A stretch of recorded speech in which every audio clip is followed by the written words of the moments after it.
Hi everyone, in today's video you are going to learn how to perform a mail merge directly inside the new Outlook application using the updated 2026 method. Now this feature allows you to send the mass emails where each person receives their own individual copy without seeing the other recipients. So let's walk through how you can do it step by step.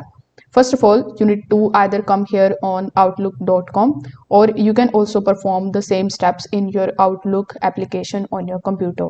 Now over here, what you need to do is you need to click on the option of new mail, and now it is going to show you a bunch of different options here on the top.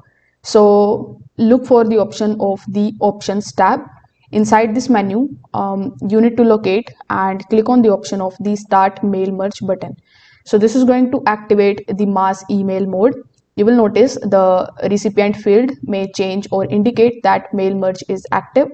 You need to click on the option of two, which is the basically a recipient's field. You need to type the email address of your recipient, or you can select a contact list. Even though you are doing multiple people here, Outlook will treat them as separate entries. You need to just provide the subject and start drafting your email.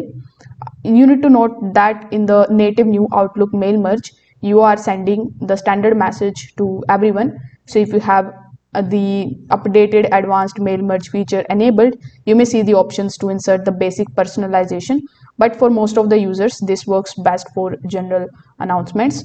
So once you fill out all of these details, simply hit the send mail merge option here on the top.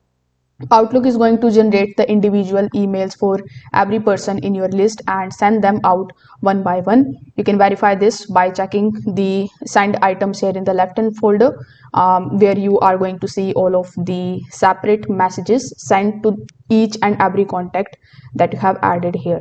So if this video helped you out, make sure that you like this video and subscribe to the channel. Thanks for watching.